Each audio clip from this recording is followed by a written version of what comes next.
Good morning, everybody. It's Manny Mclovin, episode number 12.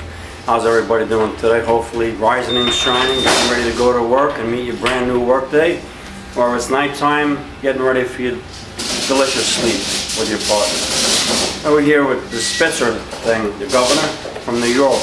How can you do that to your family thing? I mean, this man has a family, a beautiful looking wife, and yet he goes out with young prostitutes, 20 years old to 22 years old, spending $1,000 to $2,000 every couple of days. He was having his girlfriends. I can't see any reason in this at all. But my arm reaches out to his wife and his family because the man just went out of his way. He admitted it, and he's retiring. So on Monday, this man Patterson comes on, the first black governor for New York. And this guy was legally blind at one time, so the Lord must be with him because he had an operation on his optic nerve and he was healed.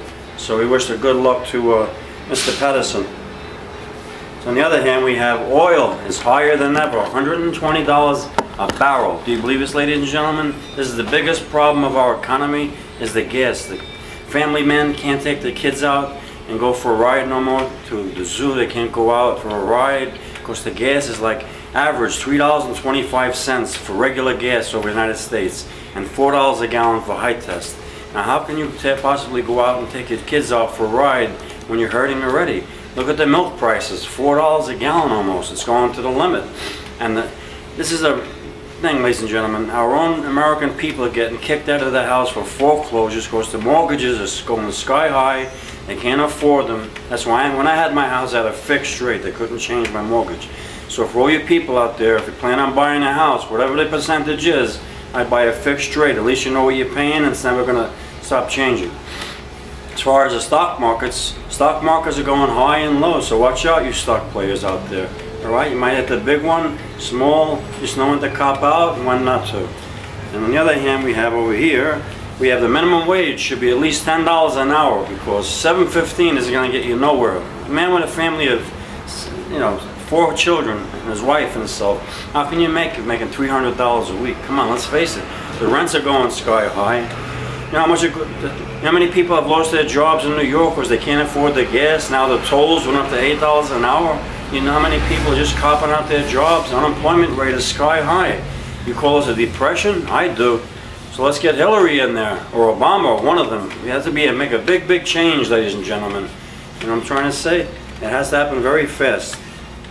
And the other one that we wanted to say over here was that tapping the Reserve Federal Bank might be able to help buy a lot of crude oil to make the gas prices go down. But will Bush do that? Go into his own pocket? We own enough out with the war as it is.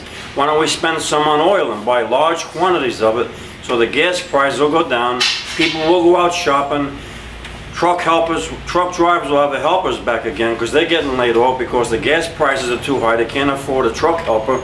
That poor truck driver has to do everything on his own because the gas prices are too high. So they have to lay off people, more layoffs. The bus prices are going higher. People are just giving up on their jobs. They go into unemployment. So I say this. Look at the girl that got killed from USC. She was raped, right? This guy, they finally got somebody. But I believe in two things, the Lord and this, my magic pistol, okay? If every human being that is innocent carried this to work every day, let's stand up for ourselves, United States, college students, girls. Protect yourself from this jungle world. We're not living in a world where you can walk around without guns or without protection. A little bit of spray isn't going to do nothing to the guy. Carry this little weapon, a small gun. Because I'm sure the police will give it to you if you have no record. Let's protect ourselves. Anybody can get raped. I have a daughter myself. I'd like to have her have this in her hand so we can protect our own children. And Bush, get on the ball and start doing some things for the United States because it's out of hand right now. That's all I have to say. Manny Mclovin, over and out. Thank you.